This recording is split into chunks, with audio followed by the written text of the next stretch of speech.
ತೇಜಸ್ವಿ ಯಾದವ್ ಅವರ ಈ ಕ್ಷಣದ ನೇರ ದೃಶ್ಯಾವಳಿಯನ್ನ ನೀವು ಗಮನಿಸ್ತಾ ಇದ್ರಿ. ಮತ ಎಣಿಕೆಯ ಕೇಂದ್ರದತ್ತ ಆಗಮಿಸ್ತಾ ಇರುವಂತಹ ಲೈವ್ ದೃಶ್ಯಾವಳಿ. RJD ವರ್ಸಸ್ JDU ಅಂತಾನೆ ಬಿಂಬಿಸಿರುವಂತಹ ಈ ಚುನಾವಣೆಯಲ್ಲಿ ಗೆದ್ದು ಬೀಗೋದು ಯಾರು, ಮತದಾರ ಪ್ರಭು ಯಾರಿಗೆ ಮಣೆ ಹಾಕಿದ್ದಾನೆ, ಇದೆಲ್ಲವೂ ಕೂಡ ಇನ್ನೇನು ಕೆಲವೇ ಕ್ಷಣದಲ್ಲಿ ಹೊರಬೀಳುತ್ತೆ.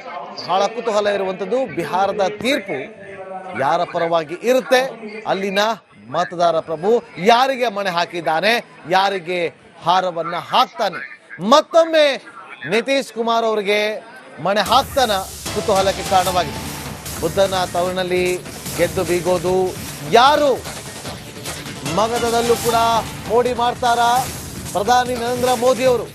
ತೇಜಸ್ವಿ ಯಾದವ್ ಕನಸಿಗೆ ಗ್ಯಾರಂಟಿ ನೀರೆರೆಯುತ್ತಾ 10ನೇ ಬಾರಿ ನಿತೀಶ್ ಸಿಎಂ ಕುರ್ಚಿ ಅಲಂಕರಿಸೋದು ನಿಶ್ಚಿತ.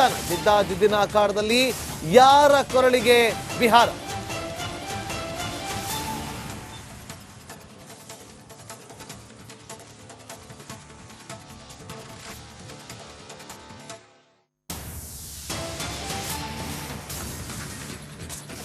ನಿತೀಶ್ ಕುಮಾರ್ ಅವರ ಒಂದು ಇಂಟ್ರೆಸ್ಟಿಂಗ್ ವಿಚಾರ ಏನು ಅಂತಂದ್ರೆ, ಅವರು ವಿಧಾನಸಭಾ ಚುನಾವಣೆಯಲ್ಲಿ ಸ್ಪರ್ಧಿಸಿ ಗೆದ್ದಿದ್ದು ಒಂದೇ ಸಲ, ಆದ್ರೆ ಸಿಎಂ ಆಗಿದ್ದು 9 ಸಲ. बदलाव होगा बदलाव होने जा रहा है चलिए सरकार बना रहे हैं चलिए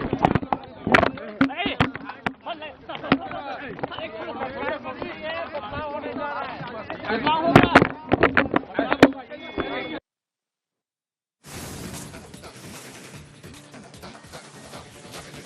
ಎರಡು ಕಡೆಗಳಲ್ಲೂ ಕೂಡ ಗೆಲುವಿನ ವಿಶ್ವಾಸ ಕಾಣೋಕ್ ಸಿಗ್ತಾ ಇದೆ. ಆದ್ರೆ ಯಾರ ವಿಶ್ವಾಸ ಅತಿ ವಿಶ್ವಾಸವಾಗಿ ಹುಸಿಯಾಗತ್ತೆ ಅನ್ನೋದು ಇವತ್ತು ಉತ್ತರವನ್ನ ಕಂಡುಕೊಳ್ಬೇಕಾಗಿರುವ ಪ್ರಶ್ನೆ. ಒಂದ್ ಕಡೆಯಲ್ಲಿ RJD ನಾವೇ ಗೆಲ್ತೀವಿ ಅಂತ ಹೇಳಿ ಪೋಸ್ಟರ್ಗಳನ್ನ ತಯಾರು ಮಾಡ್ತಿದೆಯಂತೆ. ಶುಭ ಶುಕ್ರವಾರ ಆಗತ್ತೆ, ಸುಶಾಸನ್ ಬರುತ್ತೆ ಅಂತ ಹೇಳಿ ಪೋಸ್ಟರ್ಗಳನ್ನ ರೆಡಿ ಮಾಡ್ತಿದೆ. ಮತ್ತೊಂದ್ ಕಡೆಯಲ್ಲಿ RJD ಕಚೇರಿಯಲ್ಲಿ ಸಿಹಿಯನ್ನ ಸಂಗ್ರಹ ಮಾಡ್ಲಾಗ್ತಾ ಇದೆ. ದಾಖಲೆಯ ಮತದಾನ ಬಿಹಾರದ ಪಥ ಬದಲಿಸುತ್ತಾ ಭರಪೂರ ಭರವಸೆಗಳು ಯಾರ ಪಾಲಿಗೆ ವರವಾಗತ್ತೆ, ಮಹಿಳಾ ಮತದಾರರ ಒಲವು ಯಾರತ್ತ ಈ ಬಾರಿ ಬೀರಲಿದೆ, ಬಿಹಾರಕ್ಕೆ ಯಾರಾಗ್ತಾರೆ ಈ ಬಾರಿಯ ಬಾಹುಬಲಿ? ಈ ಪ್ರಶ್ನೆಗಳಿಗೆ ಉತ್ತರ ಇನ್ನೇನು ಕೆಲವೇ ಹೊತ್ತಿನಲ್ಲಿ ಸಿಗಲಿಕ್ಕೆ ಪ್ರಾರಂಭ ಆಗತ್ತೆ. ಅಂಚೆ ಮತಗಳ ಎಣಿಕೆ ಕಾರ್ಯಕ್ಕೆ ಕ್ಷಣಗಣನೆ. ಪ್ರತಿ ಬಾರಿ ಚುನಾವಣೆಯಲ್ಲಿ ಅನುಸರಿಸುವ ಪ್ರಕ್ರಿಯೆ ಮೊದಲು ಅಂಚೆ ಮತಗಳ ಎಣಿಕೆ ಕಾರ್ಯ. ಮತ್ತೊಂದು ಕಡೆಯಲ್ಲಿ ಸ್ಟ್ರಾಂಗ್ ರೂಮ್ ಓಪನ್ಗೆ ಅಧಿಕಾರಿಗಳು ಸಿದ್ಧತೆಯನ್ನ ಮಾಡಿಕೊಳ್ತಿದ್ದಾರೆ. ಬಿಹಾರದಲ್ಲಿ ಒಟ್ಟು 243 ಕ್ಷೇತ್ರಗಳು 2 ಹಂತದಲ್ಲಿ ಮತದಾನ ಪ್ರಕ್ರಿಯೆ ಆಗಿದೆ. ಸರಳ ಬಹುಮತಕ್ಕೆ 122 ಕ್ಷೇತ್ರಗಳನ್ನ ಗೆಲ್ಲಬೇಕು.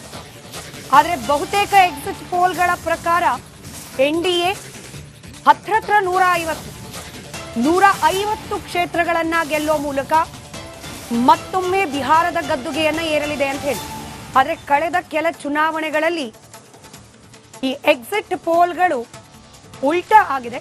ಹೀಗಾಗಿ ಬಿಹಾರದಲ್ಲೂ ಕೂಡ ಎಕ್ಸಿಟ್ ಪೋಲ್ಗಳ ಕಥೆ ಏನಾಗುತ್ತೆ ಅನ್ನೋ ಕುತೂಹಲ ಕೂಡ ಇದೆ. ಎಕ್ಸಿಟ್ ಪೋಲ್ ಎಕ್ಸಾಕ್ಟ್ ಪೋಲ್ ಆಗುತ್ತಾ ಇಲ್ವಾ? ಇನ್ನೇನು ಕೆಲವೇ ಹೊತ್ತಿನಲ್ಲಿ ಫಲಿತಾಂಶ ಬರ್ತಾ ಇದ್ದ ಹಾಗೆ ಅದ್ರ ಭವಿಷ್ಯ ಕೂಡ ನಿರ್ಧಾರ ಆಗೋದಿದೆ. JDUನಿಂದ ಪೋಸ್ಟರು ಹಾಗೆ RJD ಕಡೆಯಿಂದ ಸಿಹಿ ಹಂಚೋ ಪ್ರಕ್ರಿಯೆಗೆ ಸಿದ್ಧತೆಗಳು. ಅಲ್ವಿದಾ ಚಾಚಾ ವರ್ಸಸ್ ಟೈಗರ್ ಜಿಂದಾಬಾದ್ ಜೋರಾಗಿದೆ ಬಿಹಾರ್ನಲ್ಲಿ. ಈಗಾಗಲೇ ಯಾವ ರೀತಿ ಬಿಹಾರ್ನಲ್ಲಿ ವಾತಾವರಣ ಇದೆ ಅನ್ನೋದನ್ನ ನಾವು ಗಮನಿಸ್ತಾ ಇದ್ದೀವಿ.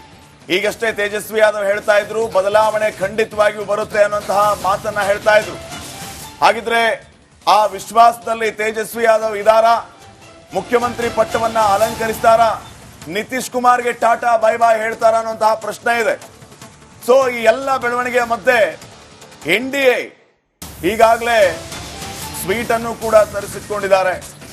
ನಮ್ಮದೇ ಗೆಲುವು ಅನ್ನುವಂಥ ವಿಶ್ವಾಸವನ್ನ ವ್ಯಕ್ತಪಡಿಸ್ತಾ ಇದ್ದಾರೆ. ಇನ್ನೇನು ಕೆಲವು ಕ್ಷಣಗಳಲ್ಲಿ ಮತ ಎಣಿಕೆ ಕಾರ್ಯ ಆರಂಭ ಆಗ್ಲಿಕ್ಕೆ. ಅಂಚೆ ಮತಗಳ ಎಣಿಕೆ ಕಾರ್ಯ ಪ್ರಾರಂಭವಾಗಿದೆ. ಬಿಹಾರ ಮತ ಎಣಿಕೆಗೆ ಮುನ್ನುಡಿ ಕಾರ್ಯ. ಅಂಚೆ ಮತಗಳ ಎಣಿಕೆ ಕಾರ್ಯ ಪ್ರಾರಂಭವಾಗಿದೆ. ಈ ಅಂಚೆ ಮತಗಳ ಎಣಿಕೆ ನಂತರದಲ್ಲಿ ಆಕ್ಚುಯಲ್ ಕೌಂಟಿಂಗ್ ಪ್ರಾಸೆಸ್ ಪ್ರಾರಂಭ. ಬಹುತೇಕ ಕುತೂಹಲ ಇದ್ರ ಕಡೆ.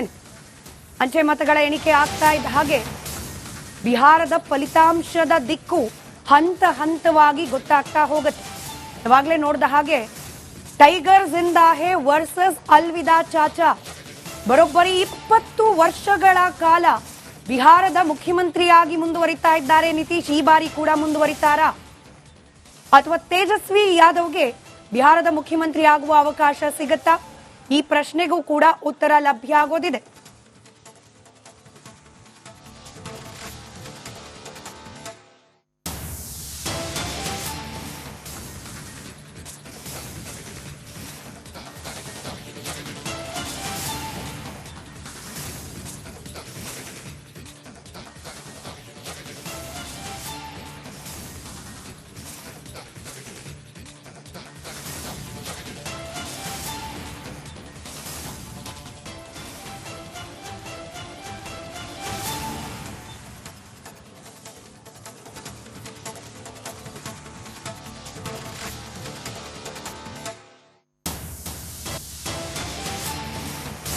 ಬಿಹಾರದಲ್ಲಿ ಈ ಬಾರಿ ಬದಲಾವಣೆ ನಿಶ್ಚಿತ ಅನ್ನುವಂತಹ ವಿಶ್ವಾಸವನ್ನ ವ್ಯಕ್ತಪಡಿಸ್ತಾ ಇದ್ದಾರೆ ತೇಜಸ್ವಿ ಯಾದವ್. ಬಿಹಾರದಲ್ಲಿ ಈ ಬಾರಿ ಬದಲಾವಣೆ ಖಂಡಿತ ಆಗುತ್ತೆ, ಜನ ನಮ್ಮ ಕೈ ಹಿಡಿತಾರೆ, ಜನರೇ ಬದಲಾವಣೆಯನ್ನ ಬಯಸಿದ್ದಾರೆ ಅನ್ನುವಂತ ಮಾತನ್ನ ಈಗ ಆರ್ಜೆಡಿ ಹೇಳ್ತಾ ಇದೆ. ಸೊ ಈ ಬಾರಿ ಬದಲಾವಣೆ ನಿಶ್ಚಿತ ಅನ್ನುವಂತ ವಿಶ್ವಾಸವನ್ನ ಮೊದಲಿನಿಂದನೂ ಕೂಡ ವ್ಯಕ್ತಪಡಿಸ್ತಾ ಇದ್ದೇವೆ. ಮಹಾಗಠಬಂಧನ್ ಈ ಸಾರಿ ಗೆದ್ದೇ ಗೆಲ್ಲುತ್ತೆ. ಫಲಿತಾಂಶಕ್ಕೂ ಮುನ್ನ ತೇಜಸ್ವಿ ಯಾದವ್ ವಿಶ್ವಾಸವನ್ನ ವ್ಯಕ್ತಪಡಿಸಿದ್ದಾರೆ. ಬಿಹಾರದಲ್ಲಿ ನಮ್ಮ ಮೈತ್ರಿಕೂಟಕ್ಕೆ ಗೆಲುವು ನಿಶ್ಚಿತ. ಪಾಟ್ನಾದಲ್ಲಿ ತೇಜಸ್ವಿ ಯಾದವ್ ವಿಶ್ವಾಸವನ್ನ ವ್ಯಕ್ತಪಡಿಸಿದ್ದಾರೆ. ಈ ಬಾರಿ ಖಂಡಿತವಾಗಿಯೂ ಬದಲಾವಣೆ ಇರುತ್ತೆ. ಸುದೀರ್ಘ ಆಡಳಿತವನ್ನ ಚೇಂಜ್ ಮಾಡೋದಕ್ಕೆ ಜನ ಬಯಸಿದ್ದಾರೆ. ಇವರಿಂದ ಏನು ಜನರಿಗೆ ಲಾಭ ಆಗಿಲ್ಲ, ಹಿಂಗಾಗಿ ಇವ್ರನ್ನ ಮನೆ ಕಳಿಸೋದಕ್ಕೆ ಜನ ನಿರ್ಧಾರ ಮಾಡಿದ್ದಾರೆ ಅನ್ನುವಂತಹ ಮಾತನ್ನ ತೇಜಸ್ವಿ ಯಾದವ್ ಹೇಳಿದ್ದಾರೆ. ಈ ಸಾರಿ ಬದಲಾವಣೆ ಬರುತ್ತೆ, ಖಂಡಿತ ಬದಲಾವಣೆ ಆಗುತ್ತೆ ಅನ್ನುವಂತ ಮಾತನ್ನ ಕೂಡ ತೇಜಸ್ವಿ ಯಾದವ್ ಅವರು ಹೇಳಿದ್ದಾರೆ. ಪಾಟ್ನಾದಲ್ಲಿ ಬೆಳ್ಳಂಬೆಳಿಗ್ಗೆ ಅವರು ಈ ಮಾತನ್ನ ಹೇಳಿರೋದು ಈ ಮತ ಎಣಿಕೆಗೂ ಮುನ್ನ.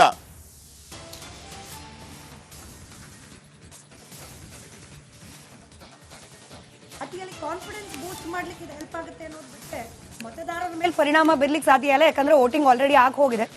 ಹೀಗಾಗಿ ವಿಶ್ವಾಸದ ಮಾತುಗಳು ನಿಜಕ್ಕೂ ಕೂಡ ವಾಸ್ತವವಾಗಿ ಪರಿಣಾಮ ಆಗತ್ತಾ ಅನ್ನೋದನ್ನ ಕಾದ್ ನೋಡಬೇಕಾಗಿದೆ.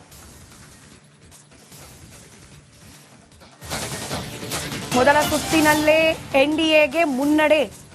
ಅಂಚೆ ಮತಗಳ ಎಣಿಕೆಯಲ್ಲಿ ಎನ್ಡಿಎಗೆ ಮುನ್ನಡೆ ಲಭ್ಯ ಆಗಿದೆ. ಇನ್ನು ಮೊದಲ ಸುತ್ತಿನಲ್ಲಿ ಮತ ಎಣಿಕೆ ಕಾರ್ಯ ನಡೀತಾ ಇರೋದು, ಅದರಲ್ಲೂ ಅಂಚೆ ಮತಗಳ ಎಣಿಕೆ